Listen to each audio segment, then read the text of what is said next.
Thank you, Alex. Thank you, Wagner. I think the screen is visible. Let me just start with the agenda first. So we have three things. First is to showcase you guys new capabilities we've gotten on VS Code with Logic App Standard. This will especially help the pro developer use case for us. Um, and the second is for automating deployment scripts tooling generation. So today you have to manage all of this, and especially when you are trying to deploy in production and other environments, it's quite difficult to wrap up your entire application and also make changes in real time, right?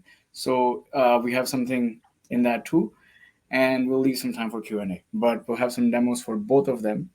So without And further, yeah. just before we start, because I think we the people are so used to our faces that we don't even introduce ourselves anymore. But I'm Wagner Silveira. I'm senior product manager at Logic Apps team, and let you introduce yourself, Paul. Yeah, I'm Parth. I'm also a product manager with Logic Apps team, and been here for a couple of years now. So enjoying, making Logic Apps a better place for developers. And I think then we can jump into.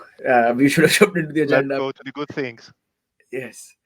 I think let's take a look at the context, right? I think when we were starting to develop Logic Apps, we focused on Portal, and after that, we started developing for the standard SKU, especially that was helpful for developers to start developing on VS Code on, right? For that, so now in that process, we had a lot of roadblocks, right? When you're trying to onboard to VS Code, you have to install a lot of dependencies, and to do so right now, you may have to go to documentation, find all of those particular dependencies, the right versions, and install it, right? And now this is not only quite arduous, in terms of how much effort it takes, time consuming, and whatnot, but also kind of messes up with your own environment that is, fine tuned for other applications, right?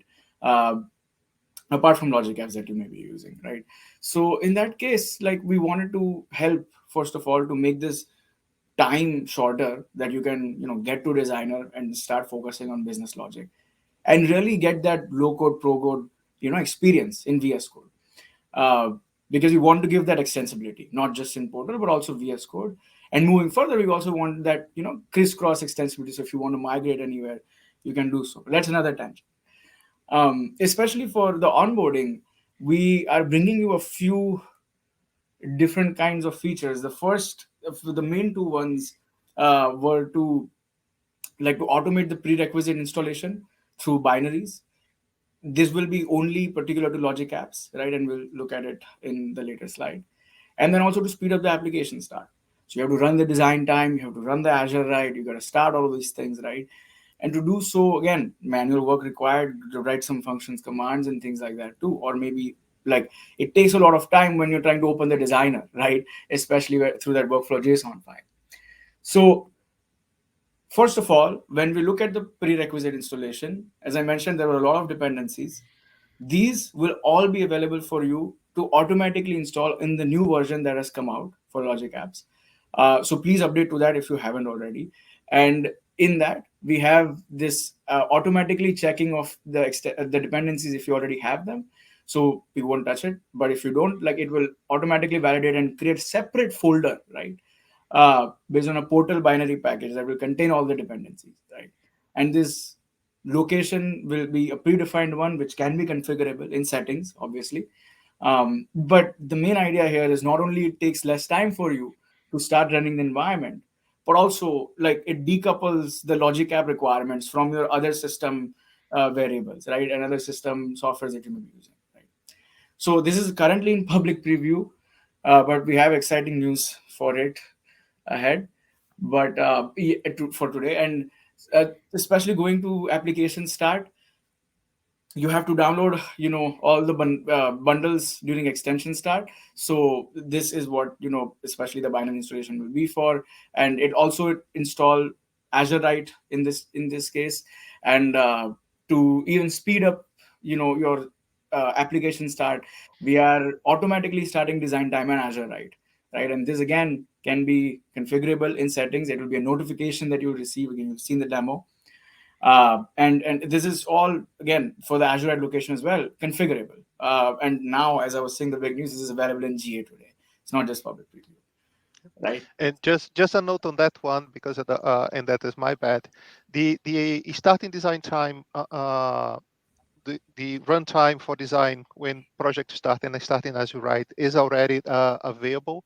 The download bundles is a byproduct of starting the design time, right? So it's right now is on project start, but what the changes that you're doing when you bring in the full onboarding on GA is also download that as soon as you started the extension. So it happens behind the scenes, and then you don't have to wait extra time if there is a new bundle and we needed to work with a project. Absolutely, Wagner, and I think you are creating the perfect segue for I think as we want to start showing them the capability. So please do check out the link as well. We have a blog post on it, and without any further ado, I'll pass it on to Wagner for Okay, this so one. let me share my screen and then jump here. So what I'm gonna do here is I'm going to show you the experience that would have if you install the extension first time, right? So when you open Visual Studio after installing the extension for the first time, what you're going to see when the extension start is a series of questions for you. So extensions just started, and this is what is going to happen. We ask it if you allow the auto runtime dependencies to run when the extension launch. If you say yes, then a series of things are going to start to happen, right? You can see here that is validating the functions runtime, then the notification, the node runtime, and then the .NET SDK. If I open my terminal and show you a couple of things, you're going to see all that information here on the Logic App Start standard outputs. So it shows what happens. Because I already have those dependencies installed, it didn't install again, it just confirmed that things was there. And you can see that that is actually installed on a portable location. That's what we're calling. So is that under C uses Azure.logic apps, right? So if I come here to this location, come on, you're going to see that dependencies folder, and underneath each one of those, you're going to have the actual .NET 6 or the functions core tools or the Node.js, right? And if I remove one of them, let's say I doing this, do that as functions core tools one. Next time that the extension starts,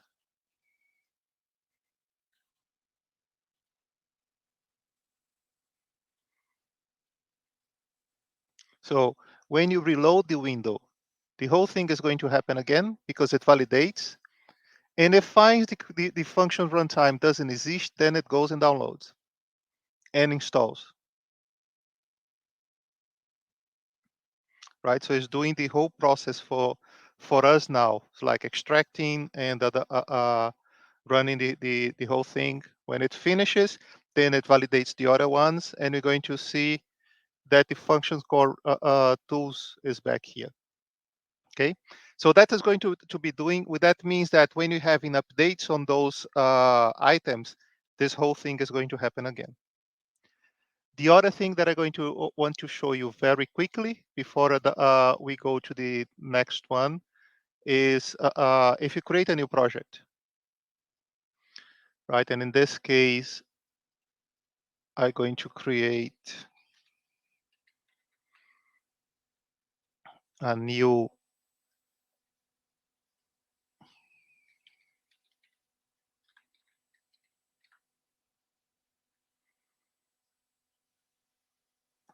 create a workflow.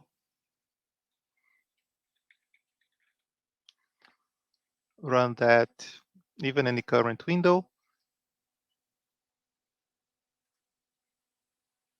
So we started the demo folder, and now you're going to see that not only is doing that, but it also started Azure Write for us, and it started the design time for Logic Apps, which means that if I go to my workflow and open the designer,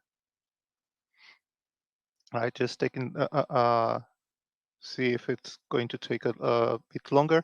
It's taken a lot less time than it would be usually to get that designer in place, right? I'm not going to do connection for Azure, just to show that it's available there. So those are the improvements that we've been doing. Last thing before we go back to part is, if you wanted to do any configuration or fine tune on that, if you go to the extension and looking at extension settings,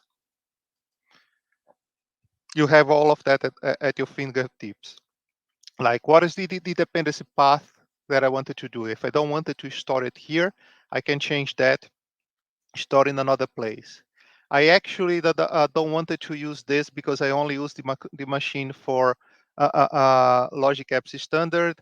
I already have that on the system. You can turn it off, right? We don't recommend, because that is going to make it much easier for you to upgrade and move on to the next steps, right?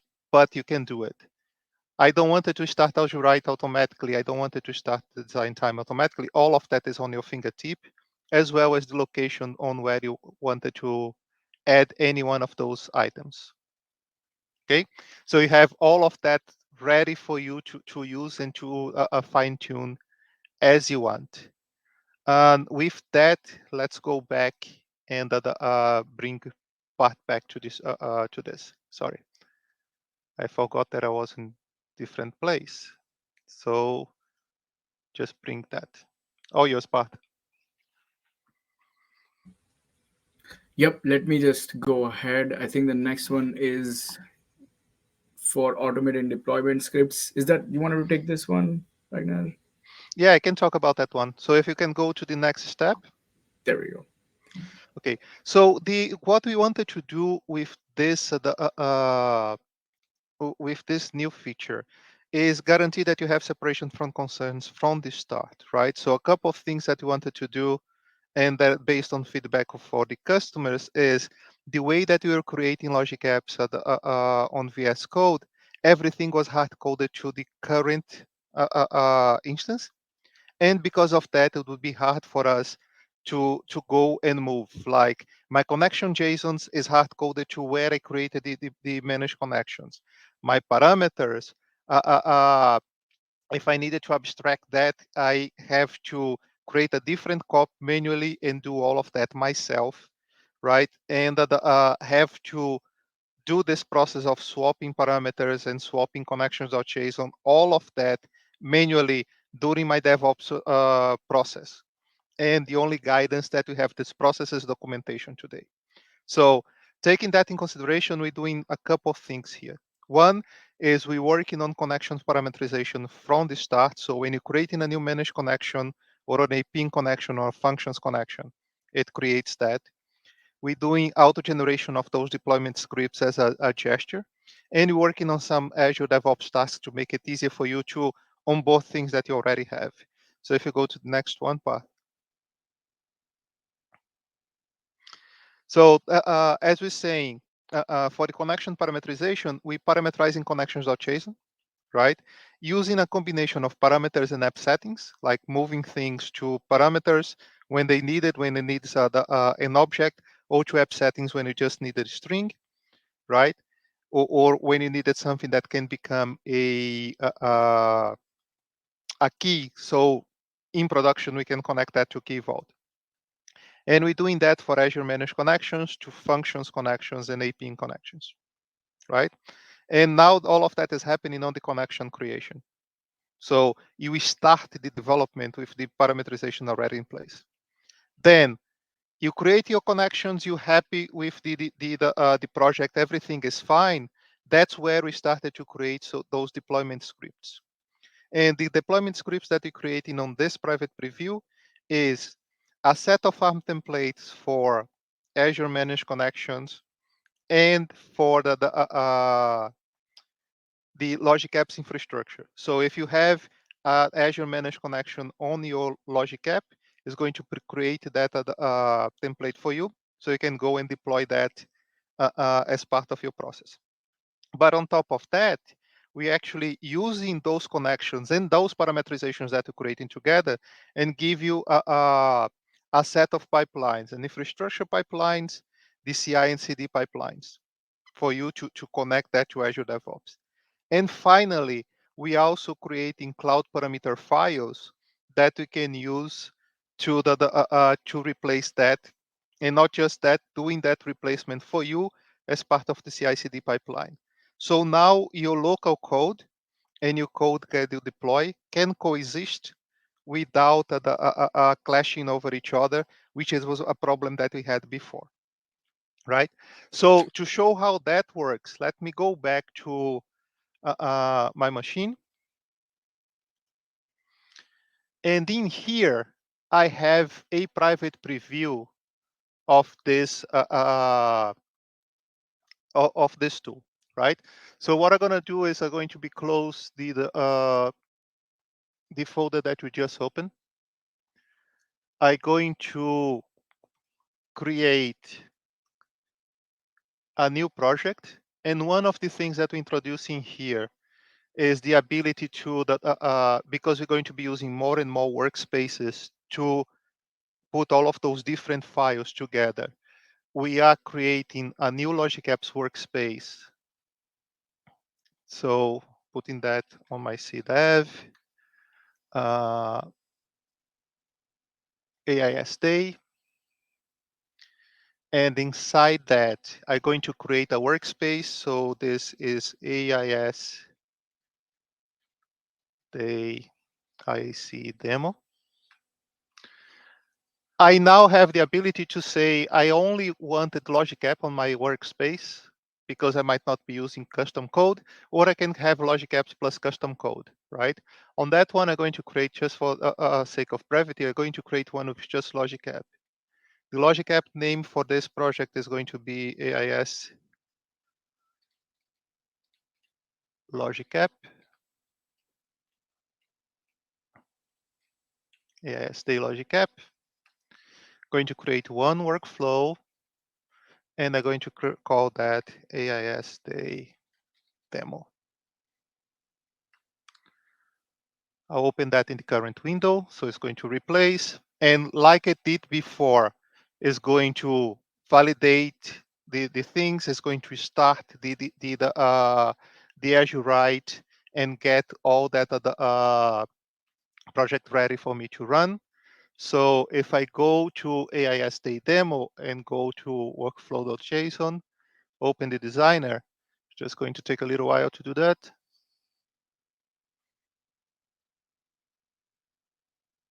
There we go. This time, I'm going to need use connectors from Azure and just let it load my list of the subscriptions. I put in that on AIS Logic Apps PM, export demo. Then now I'm going to create my Logic App, right? This is going to be one of those super complex. I have a request. Then after that, I'm just going to add an action for Dataverse. Just waiting for it to load all the managed connections that we have, just because we have too many.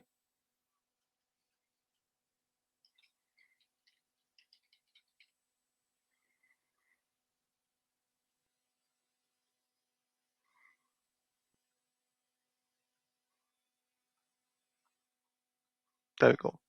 So I'm going to just list rows. I'll use Lydia. I'll use the Contoso environment.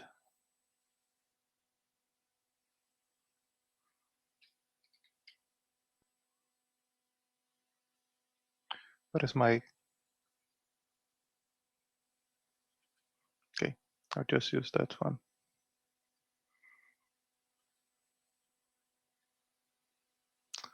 Sorry, I think I used the wrong connection. Just let me move back to Wagner. Select an environment here.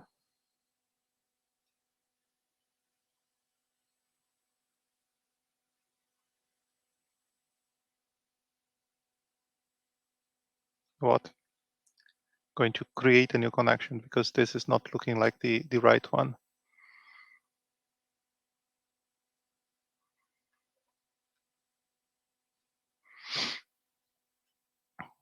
Me.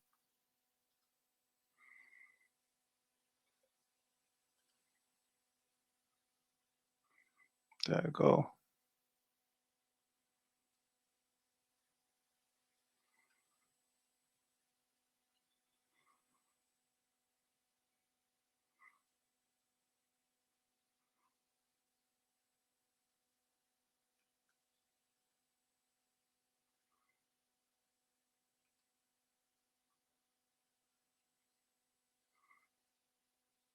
Okay, there we go. So I creating a new connection for myself, new default environment table account, right?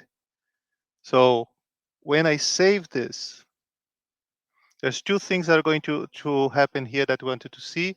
The first one, and when I'm looking at the connections.json, you see that instead of all of that being manually created, we have app settings created for the subscriptions, the location, everything else.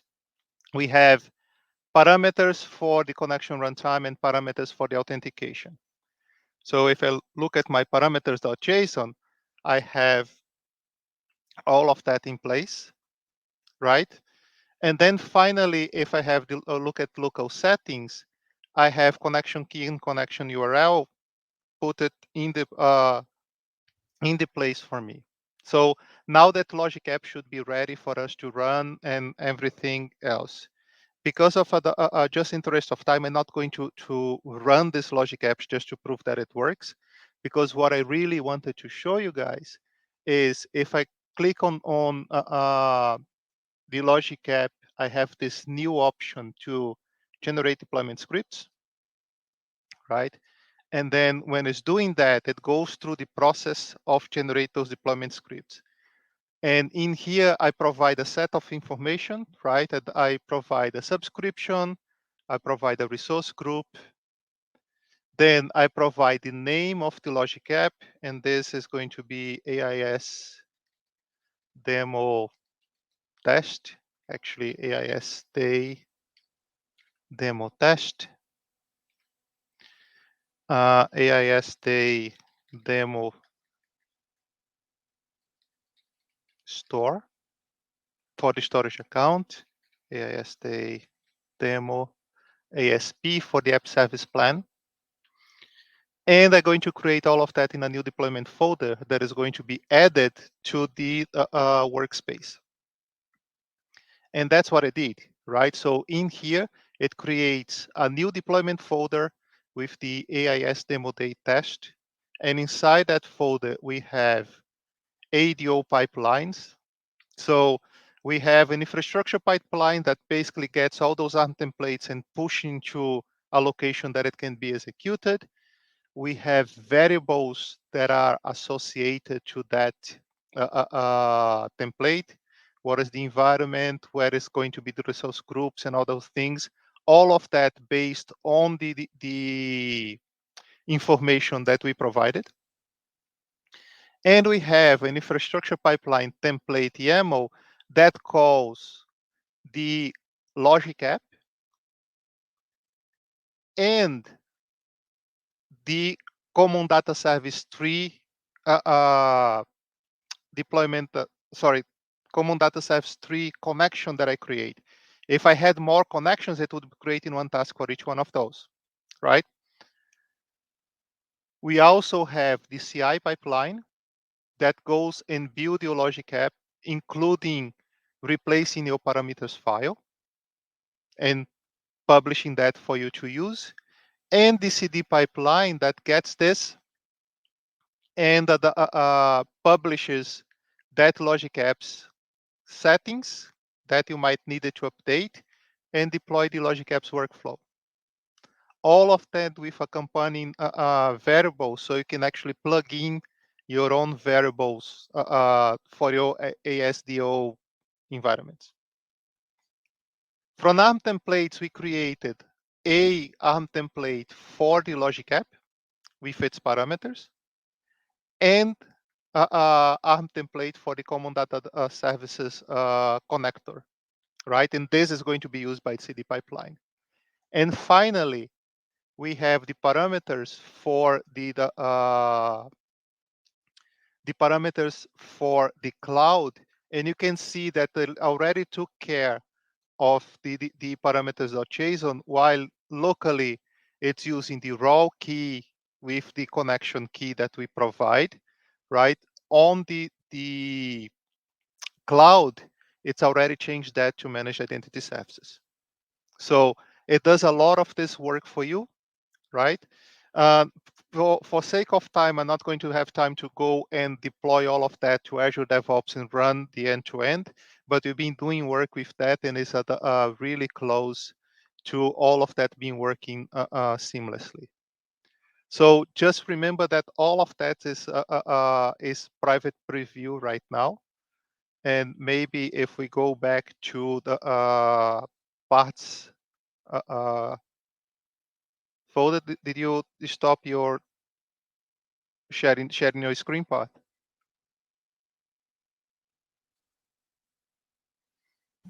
There we There go. we So if you go just back one, where we had the demos,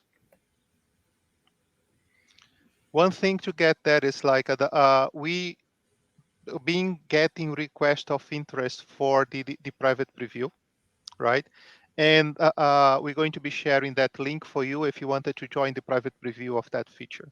And we're planning to launch that around December 4th, so next week. We're doing the last steps on that. With that, I think is we open to questions. Not sure how we're going with time.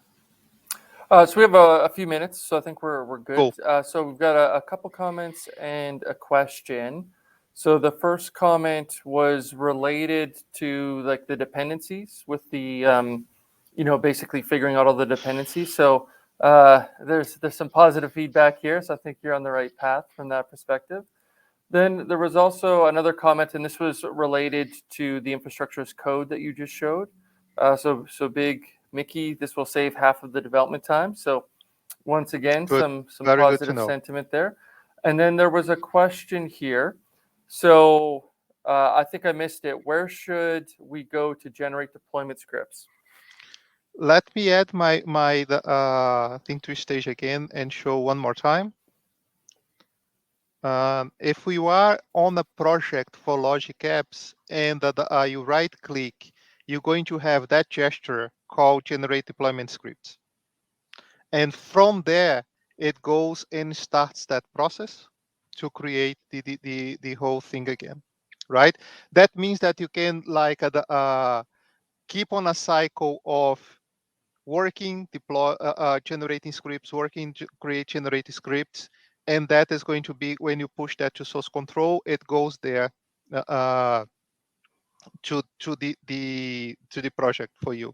The other thing in here is you see that this AIS Day Logic app and that deployment were folders that you selected as part of this process. So if, for example, if you make some manual changes here, but you wanted to get a fresh copy of this to make comparisons or something like that, you don't need to change your updates. You can actually do this whole process and then just deploy that to a different folder. So it's fully under your control for that. And I guess for folks interested in joining a private preview, for customers that haven't gone through that before, what can they expect if they are interested in joining that private preview?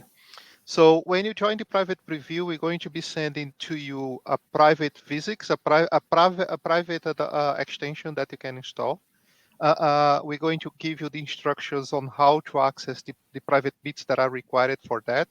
And usually that is allow you to do either on a different machine or on a or, or, or, or on a VM that is not going to impact anything that you do on your production, right? So on that one, for example, the changes that we're doing are specific for the project that you're creating. It is not going to impact anything that the other projects that you have, and you have access to that. One thing that we expect as part of the private preview is that you open to provide feedback, because what we wanted with this is, one, validate a couple of hypotheses that we have, and two, make sure that what we're doing is working for you before we go and continue advancing and pushing that to production. Okay, that sounds great. And one more question just came in as you were talking. Would there be support for referenced connections? It does work now as well, but parameterization becomes manual. Would be good if connections can be selected from other resource groups easily in the designer. Reference connections, in this case, would be like connections in other resource groups than the one that we defined. Like with that, we'd allow it to deploy to different resource groups, right? But I think it's still a point that during design, we select a place where those connections are going to live.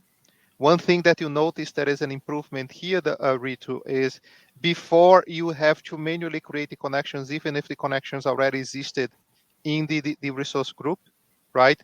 With this, with some of the improvements that we've been doing lately, when you point into that resource group, it brings like the other connections that already exist, which means that you don't have to recreate new connections all the time. Not sure if fully answer your question, but if not, put some comments on the comment session and I'll come back to that.